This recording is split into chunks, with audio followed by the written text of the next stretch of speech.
Calma, quem tá chegando também é o Flamengo. Mais uma goleada, 4-0, essa pra cima do Santos na Vila Belmiro. Foi o jogo das 7 da noite, a gente vai falar dessa partida a partir de agora. Aliás, vamos fazer o seguinte, para começar bem o assunto, a gente vai ouvir o Gabigol, porque foi personagem do jogo. Fez 3 gols contra o ex-clube, foi provocado, provocou de volta, depois o Renato falou dele. Vamos ouvir primeiro o Gabigol, vamos lá. Então, eu tenho 10 anos de Santos, né? Meus pais moram aqui, eu também moro aqui. Apesar de jogar no Flamengo e no Rio, quando tenho férias eu venho pra cá. Aqui é a minha cidade, moro aqui desde os meus 8 anos. Então, eu até comentei antes do jogo, né, no Twitter, que estava muito feliz de vir aqui. Aqui é onde eu aprendi tudo, onde é o clube que me projetou. Eu sempre vejo jogos do Santos. Meu pai é santista desde pequenininho. Eu também sempre vim aqui no estádio ver todos os meus ídolos jogar, o Robinho, o Neymar. Então, eu acho que eles têm que respeitar, primeiramente, a minha história aqui no clube. O último título do Santos, eu estava aqui. Então, quem tem que respeitar são eles. Eles me xingaram, não sei de onde. E aí é normal, né? Na imprensa só vai sair a parte que eu comemoro os gols, que eu provoco. Mas é assim, eles mexeram com a pessoa errada. Botei pro segundo tempo e fiz 3 gols. Aqui não, Gabigol. Claro, tem várias opiniões, mas aqui não. Eu vou passar a bola pro professor Celso Zé dizendo o seguinte: os caras têm que ter. Eu não sei qual foi o problema de ficarem cornetando ali o Gabigol. Eu não sei o que o Gabigol fez contra o Santos, de verdade. Eu não sei. Porque ele foi jogar no Flamengo? Porque ele mete gol no Santos? Né? Não fez só esses 3, já fez gol contra o Santos, já fez um golaço no Maracanã contra o Santos, já fez gol na Vila contra o Santos jogando camisa do Flamengo, fez mais 3 hoje. O cara é profissional, tá jogando no outro clube, respeito, eu não sei qual foi o desrespeito do Gabigol com o Santos. De verdade, professor. E assim, cutucaram a onça com a vara curta, é isso, cutucou, agora eu vou lá meter gol, e foi o que ele fez. Me lembrou mestre Amando Nogueira, padroeiro dos cronistas esportivos, que dizia: Deus castiga quem o craque fustiga. E se fustigaram, William, eu vou te dizer por quê. Isso aí é cacuete de torcedor.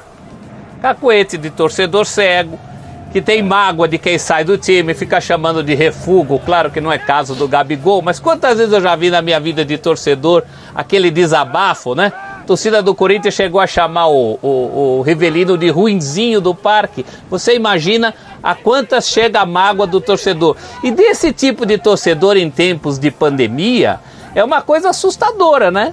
Porque são convidados, são dirigentes, são pessoas ligadas ao clube e que se manifestam de uma maneira que, em geral, as pessoas atribuem aos torcedores de condição até de nível socioeconômico mais baixo, e essas pessoas estão mostrando realmente que não tem o equilíbrio. Não são só as pessoas do Santos, não.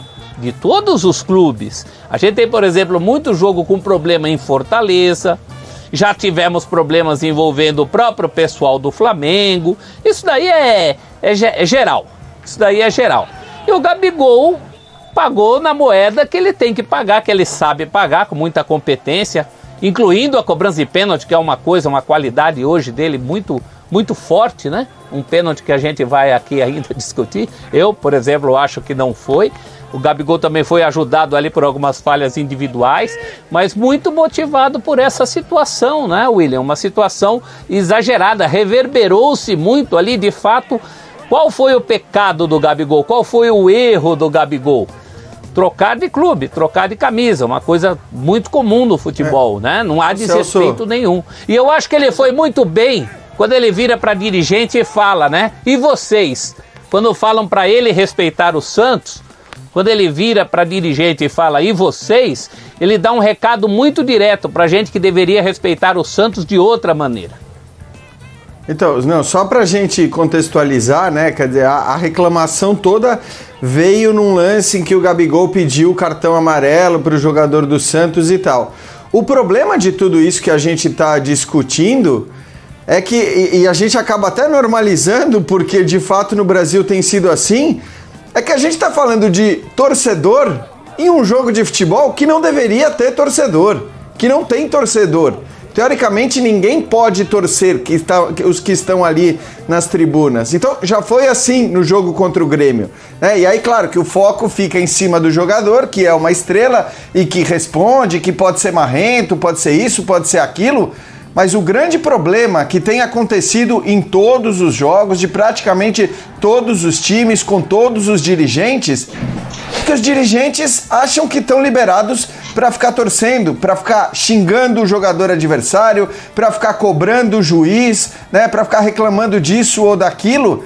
E esses caras tinham que estar completamente calados ali nas tribunas. Eles não estão ali para torcer. Talvez não devesse ser liberado nem mesmo para eles, já que eles não sabem se comportar de uma outra maneira que não seja a maneira do torcedor, talvez não devesse estar liberado para ninguém, para dirigente, para presidente, para diretor de clube nenhum sentar nas tribunas, já que os caras não sabem se comportar. Ou que pelo menos você tenha ali uma autoridade que possa ficar de olho especificamente nesses caras para dizer, meu amigo, é o seguinte, você está se comportando como torcedor, então, como a gente não pode ter torcedor aqui por causa da pandemia, peço que você se retire, pelo menos nos campos em que você não pode ter torcedores. Eu tenho um momento da discussão aqui, ó. Eu tenho um momento da discussão, vamos mostrar aí, ó. Já já a gente responde essa pergunta que está na tela aí. Se pode atrapalhar Gabigol em convocação na seleção, porque o Renato, a gente tem um trecho para mostrar daqui a pouquinho também, falou, ó, responde lá, mas isso, fica esperto que tem gente de olho. Daí tá o momento da reclamação, é. Os caras começam a cornetar, isso aí que o Jean falou, os caras estão fazendo lá, estão cornetando, sabe? Eu queria ver esses caras. O Gabigol, ele falou, ele vai pra Santos nas férias, ele fica lá, conhece todo mundo. Ó o cara do Gabigol. Beleza, tá certinho, né, campeão? Maravilha, legal. Espera o segundo tempo aí. Ó lá.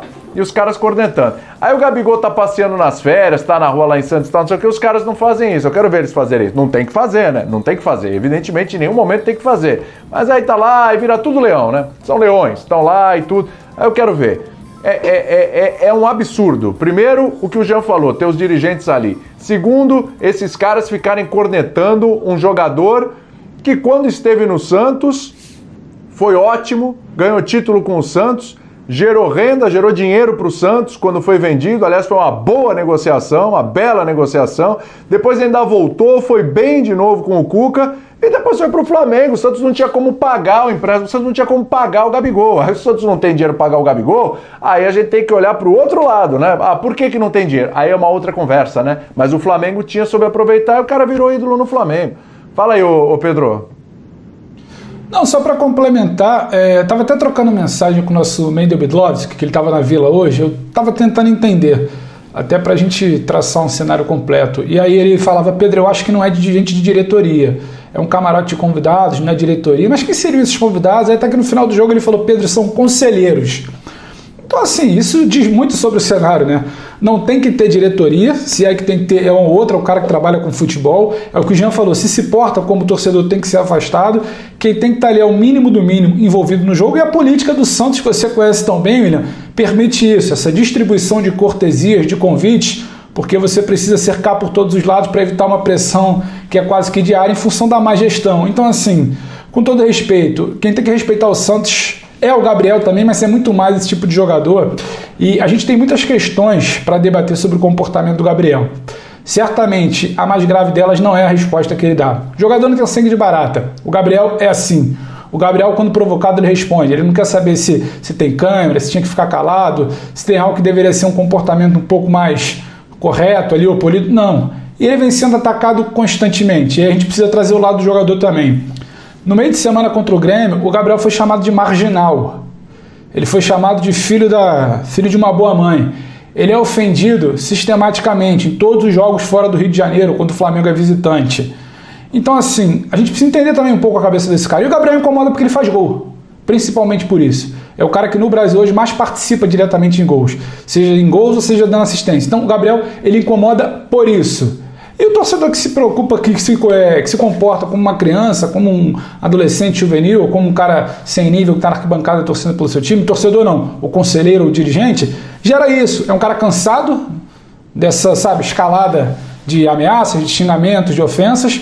É um cara que está na sua cidade e isso tem um potencial. Você ir a Santos e ser maltratado. Imagina você sair de casa em Santos, William, você ser maltratado na esquina porque o cara não concordou com alguma fala sua no programa. É óbvio que isso mexe com o cara. Inclusive, achei a fala do Gabriel após o jogo muito boa. Ele para, ele explica o contexto, ele diz o que estavam fazendo, ele pede respeito. Achei tudo muito bom ali dele. Aí depois a gente parte para um debate necessário, que é o que ele faz em campo. E, se eu não me engano, essa jogada é uma trombada que ele tem com o Madison, no meio de campo, numa bola lançada. Ele vai correr, o Madison meio que provoca o choque, ele ficou pedindo cartão.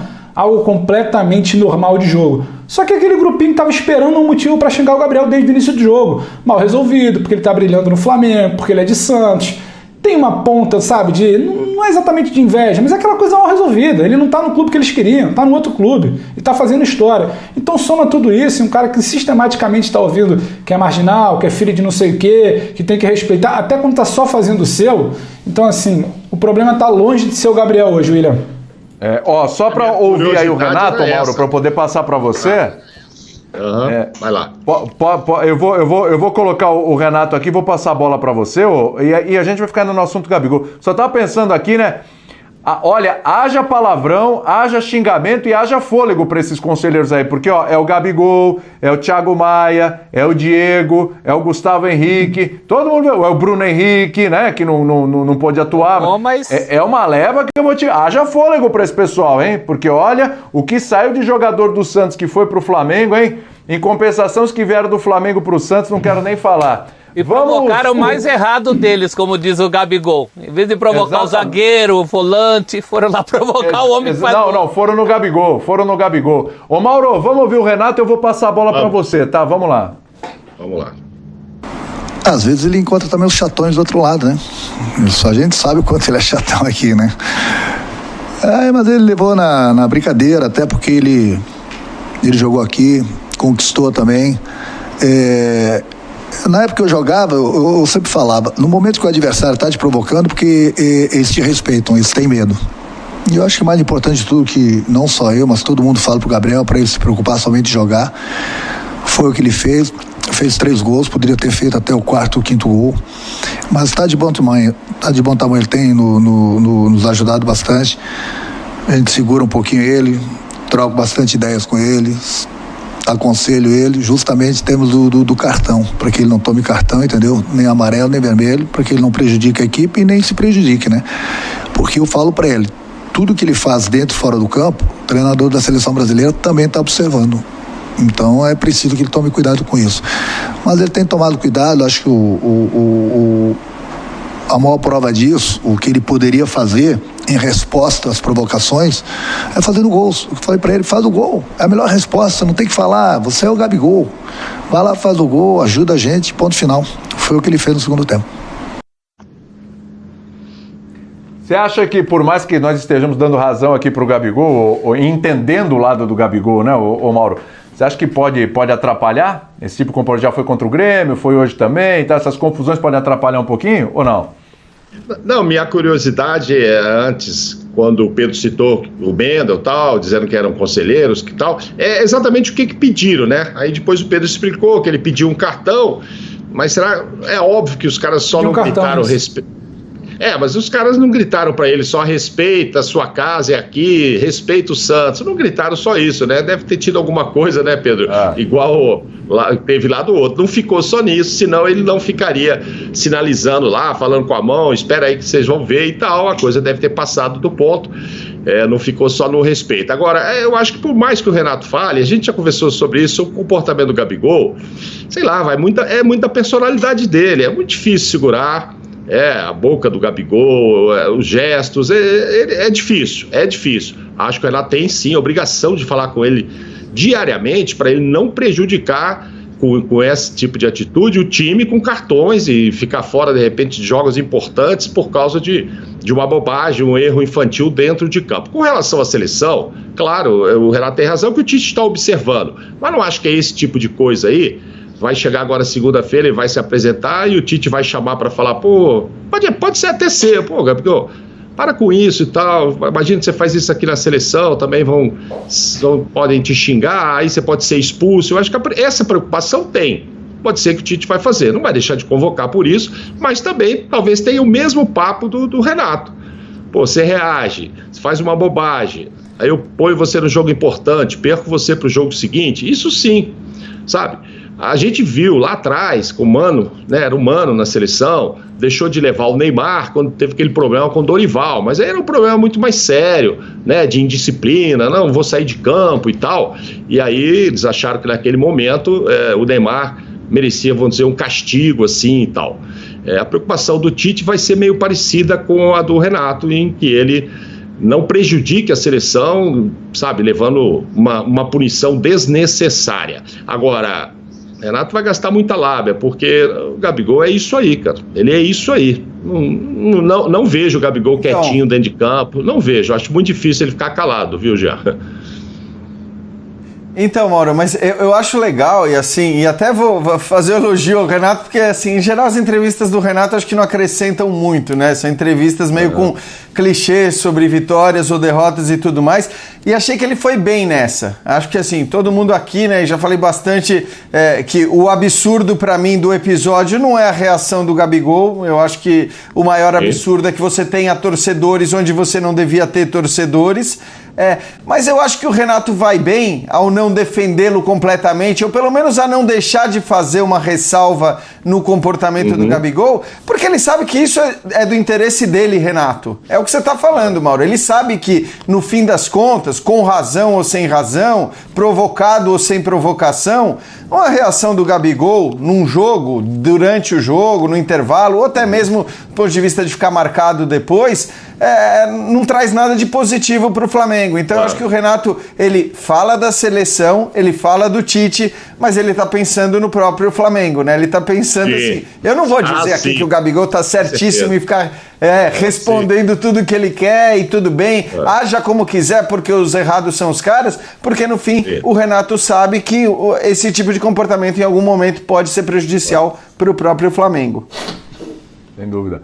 Ô, professor, pode atrapalhar um pouquinho o caminho do Gabigol? Aliás, ao invés de falar só do atrapalhar, vamos colocar uns números aqui. Tem uma tela legal com números do Gabigol e a gente mostra os números, depois fala, com esses números, esse comportamento pode atrapalhar alguma coisa? Olha lá, 27 jogos, todos como titular, 27 gols. Atual temporada do Gabigol, hein? É um gol por... O cara faz um gol por jogo, né? Assistências, 5, média de 0,2. Participações em gol, 32, que é o número de gols marcados mais as assistências, 1,2 em média. Minutos para ter uma participação em gol, ele leva a cada 70 minutos o Gabigol participa de um gol, ou ele dá uma assistência ou ele faz um gol.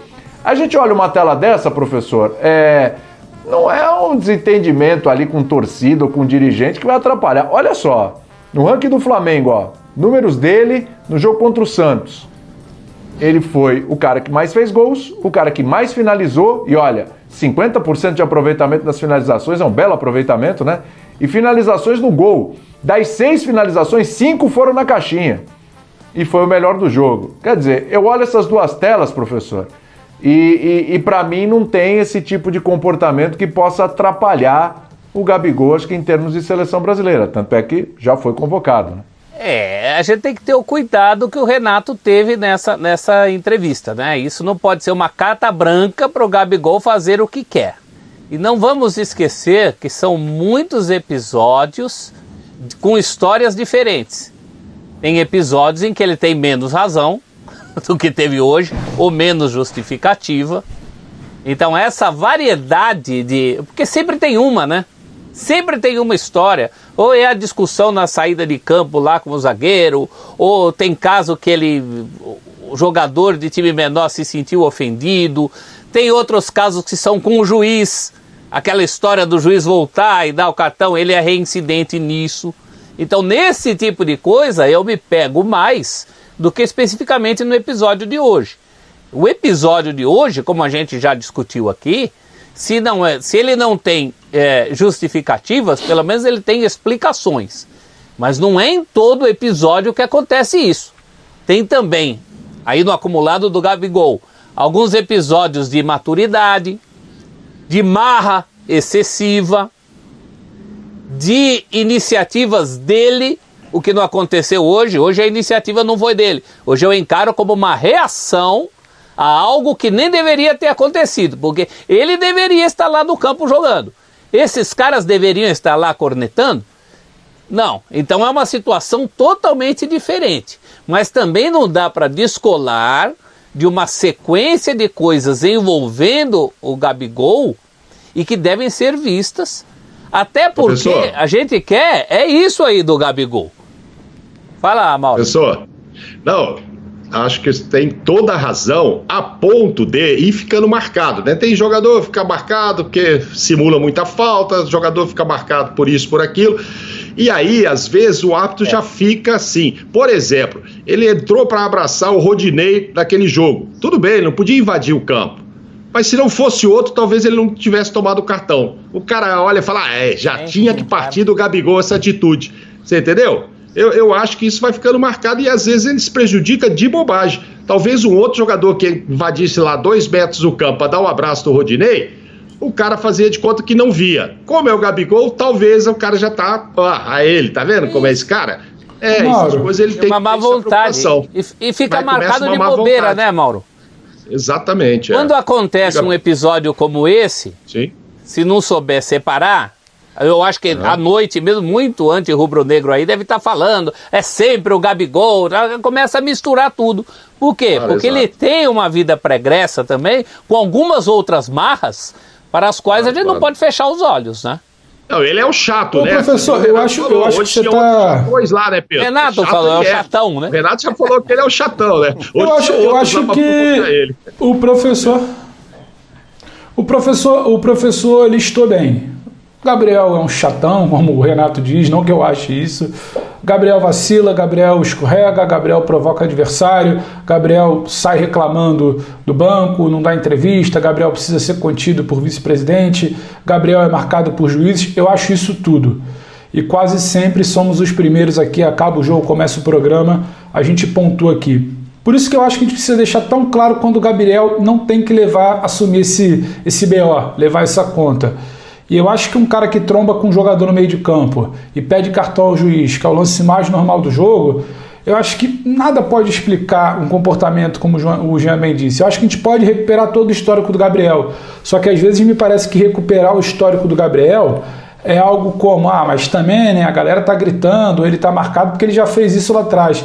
Acho que é tanta coisa, é tanto vacilo que ele já deu, escorregão que ele já deu, que quando a culpa não é exatamente dele, a gente precisa deixar isso muito claro. A gente está aqui há quase 20 minutos, 15 minutos, falando da situação que ele se envolveu, que ele foi puxado para a situação. É claro que ele responde, ele é assim, é claro que ele faz gol e ele provoca, é claro que acaba a entrevista, ele dá uma entrevista forte, e acaba o jogo, ele dá uma entrevista forte, e a gente quer escutar isso dele, sinceridade. Só que também é um Gabriel que eu não vejo se prejudicando em seleção, em outras situações. Acho que o Jean matou a charada. O Renato usou aquilo ali para acalmar, tô te acalmando, falando de seleção, mas na verdade eu quero você bem no Flamengo. O Renato não tem que se preocupar em ambiente de seleção. E o problema do Gabriel na seleção é outro, é quando ele se comportou mal no ambiente de seleção, o Mauro sabe disso, naquele início da era Tite, é quando ele não encaixa exatamente numa função que ele tem que fazer, então a comissão técnica repensa, fica debatendo se dá mais tempo, se testa de novo, os problemas são outros. Então acho que numa situação como a de hoje, acho que cabe muito frisar que não tem nenhum porém, nenhum senão, nenhuma argumentação que, mas o Gabriel também é um cara assim. Vale listar. Parecendo mais uma dele, né? Até por um dever de recuperar quem é. Exato, porque parece que o BO tá na conta do Gabriel, é o que ele falou. Aí vão chegar lá e vão falar só da minha provocação. E tem muita coisa para falar desse Gabriel hoje. A cobrança de pênalti de um goleiro que esperou até o último minuto para escolher o lado, sabe? O posicionamento dele inteligentíssimo para não sair em impedimento no segundo e no terceiro gol. Então, assim, tem muita coisa que eu acho que cabe. Acho que o William vai cair também para que daqui a pouco para esse lado do campo e bola da vitória. Acho que hoje não é defender, veja bem. Só que a gente precisa pontuar muito bem quando o Gabriel ter errado e quando ele é puxado para dentro de uma situação que ele não tem culpa. E é a segunda vez, eu tô com o Jean. O pior de tudo hoje não é o Gabriel, é esse tipo de comportamento de gente que talvez não tivesse que estar ali dentro. E é o segundo jogo que ele é puxado por conta de situações que ele simplesmente está ali e vai provocar, e vai fazer gol, e vai tirar sal, porque é o papel dele. A constituição do Gabriel, sabe? Ele a composição dele enquanto ídolo também passa por isso. E eu acho isso absolutamente natural. Vamos com 2 telas aí na sequência, porque é um Flamengo impressionante, é uma máquina de fazer gols, né? É incrível. E a gente tem uma sequência de telas aí para mostrar esse momento aí do Flamengo, veja só. times da Série A com menos gols no ano do que o Flamengo fora de casa. O Flamengo tem 51 gols marcados como visitante. Visitante, tá? E aí a gente vê, ó, Cuiabá, Atlético Paranaense, América, Sport, Juventude, tá? Todos abaixo ali do Flamengo. Pra você ter uma ideia como o Flamengo é um visitante indigesto. E tem as goleadas do Renato que contribuem demais para esses números. Vamos lá. Então tem 5-0 no Bahia. Veja só, goleadas como visitante ali, ó. 5-0 no Bahia, 4-1 no Olímpia, depois 4-0 no Grêmio, 4-0 no Santos, essas como visitante. Aí, como mandante, tem 5-1 no Olímpia, tem 6-0 no ABC, tem 5-1 no São Paulo, tem 4-1 no Defensa e Justiça. É impressionante, porque, claro, tem muito do Gabriel aí, mas, claro, no jogo anterior, por exemplo, contra o Grêmio, teve Vitinho, teve Michael, teve até Rodinei fazendo gols. Os números desse Flamengo e agora com o Renato, Jean, são realmente uma goleada seguida da outra, não para de jeito nenhum, contra os mais variados times, nas mais variadas competições, nas mais variadas situações. É sortido, viu? É sortido mesmo. E eu acho até que o jogo de hoje é um bom exemplo disso, William, porque nessa lista aí de partidas que a gente colocou, existem grandes atuações do Flamengo, existem atuações medianas, existem atuações até abaixo da média do que o Flamengo pode ou costuma jogar, mas são todas goleadas. E aí, para mim, tem uma questão que talvez só valha para o Flamengo, hoje ainda, pode ser que venha a valer para o Atlético também, que é o seguinte: a margem de erro do adversário contra o Flamengo, ela é quase nula, é uma margem de erro muito pequena, né? Se você falhar, se você errar, o Flamengo não vai perdoar. E não estou nem dizendo que isso significa que o Flamengo não perca gols. O Flamengo também perde os seus gols quando cria, né? Quando inicia uma jogada lá de trás, quando tem volume e desperdiça chances. Mas quando você falha contra o Flamengo, e falhar significa dar oportunidade para que o Flamengo faça gol num contexto diferente, num contexto de maior facilidade, né? Porque em geral o erro permite que o adversário tenha uma chance clara com a defesa desmontada, com a falta de um zagueiro ali, com um goleiro de repente não preparado. Não dá para falhar contra o Flamengo. O jogo de hoje de alguma maneira foi isso. Eu acho que se a gente olhar os números, né, da partida e o contexto que vinha até 1-0, era um Santos que, dentro das suas possibilidades, e você olha a escalação dos dois times no começo do jogo e fala: nossa, que diferença, né? Que coisa absurda. Apesar de dois desfalques importantes também para o Flamengo, você fala: que diferença absurda. Mas o Santos vinha até conseguindo fazer um jogo ali dentro das possibilidades dele correto, né? Trocando passes, chegando às vezes à frente, cruzando muitas bolas, foram muito cruzamentos, mas aí por quê? Porque quando chega lá na frente, você não tem o Gabigol, você não tem a Arrascaeta, né? Você não tem o Bruno Henrique, que hoje não estava à disposição, e você acaba, até pela falta de recurso, cruzando bola na área. Mas o Santos fazia o jogo correto. Só que, depois do 1-0, o Santos falha e deixa os jogadores do Flamengo excelentes em condição que eles não costumam desperdiçar. Então, acho que as goleadas têm muito a ver com isso também, tem a ver com a qualidade incrível que tem esses jogadores do Flamengo, principalmente seus titulares.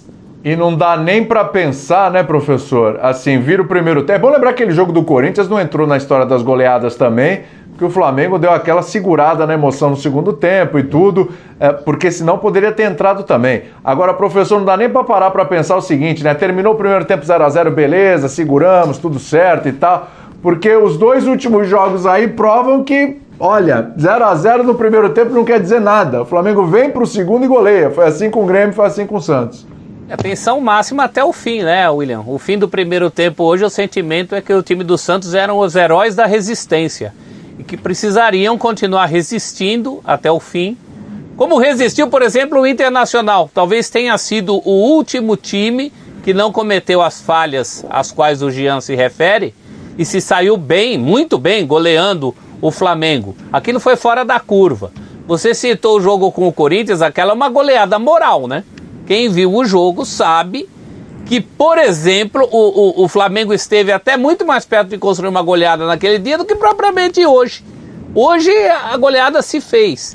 Então tem as histórias de cada jogo, mas muito ligadas a essa situação do não tá mais comigo, né? Você se preocupa com um, às vezes quando não é dia de Arrascaeta, é dia de Everton Ribeiro, geralmente sempre é dia de Gabigol, tem muitos dias de Bruno Henrique, ninguém tem essa qualidade, essa fartura, talvez quem esteja mais se aproximando disso seja realmente o Atlético Mineiro, que é um time que cria lá na frente, principalmente com o Nacho Savarino e o incrível Hulk. É quem mais se aproxima disso. Mas enfrentar o Flamengo hoje é um cobertor curto por conta disso. Errar contra o Flamengo é fatal. E você passa os 90 minutos preocupado com erros que às vezes acabam acontecendo, que foi o que aconteceu com o Santos hoje, né? Construiu-se uma goleada num jogo até mais difícil do que outros que nos quais o Flamengo não goleou. Mas é muita qualidade do meio para frente, é muita variedade, é muito repertório. São goleadas fora os ameaços, né? A história dessas goleadas tem vários ameaços de gols que o Flamengo perde, de jogadas concatenadas que não deram em gol. É realmente uma fase... A gente pensava aqui em termos de exuberância de goleadas seguidas, fomos parar em conjunto aqui no Palmeiras de 96, no Paulistão de 96, que chegou a 7 goleadas seguidas.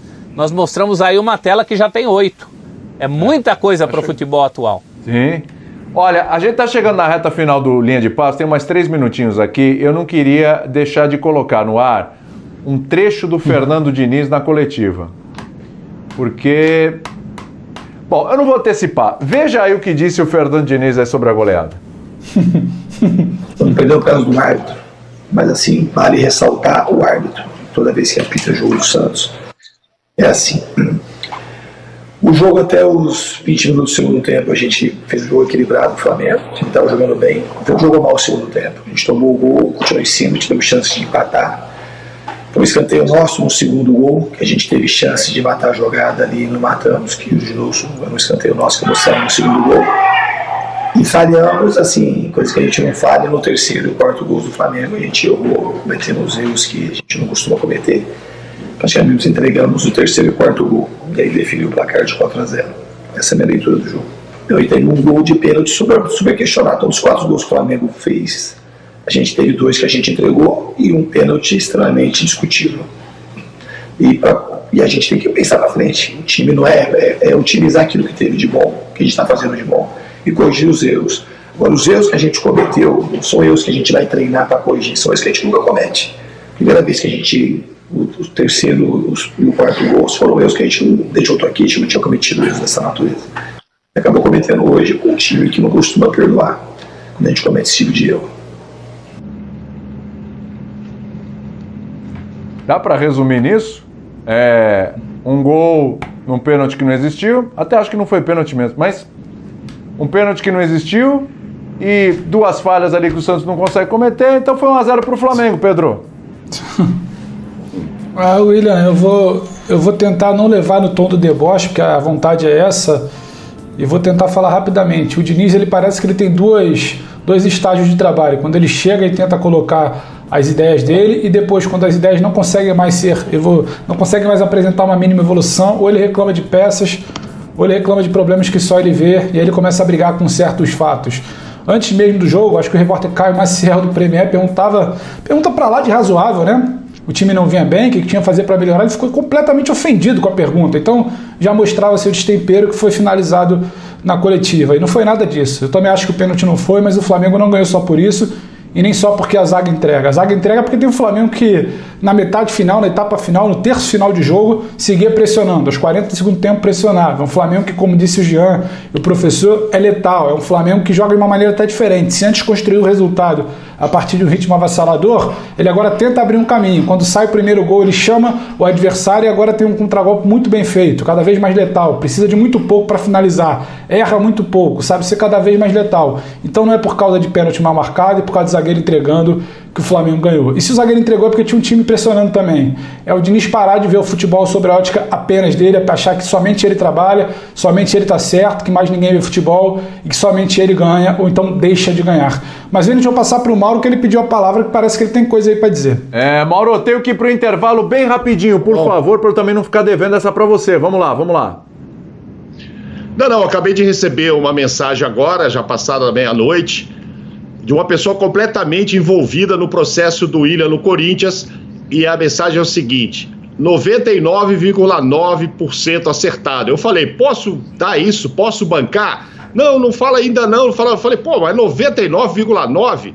Falou. A rescisão lá deu tudo certo? A rescisão deu certo? Ele falou. Aí a resposta foi, ele assina a rescisão com o Arsenal na segunda-feira. Ou seja, acho que o torcedor corintiano vai ter um bom domingo aí, que aí as coisas amanhã a gente vai apurar, etc e tal, mas acho que deu certo a história do Willian. E ele postou vendo o jogo do Corinthians, né, Willian? Postou vendo depois o jogo ele do apagou, Corinthians, né? Exatamente, colocou lá, depois... E o pai dele postou um monte de foto dele com a camisa do Corinthians, hein, criança? Olha, tenho que ir pro intervalo, mas essa do Mauro é pro torcedor do Corinthians e dormir feliz da vida mesmo, hein? Aliás, segunda, dia 30, um dia depois, dia 31, o Star Plus tá chegando, hein? O melhor do esporte do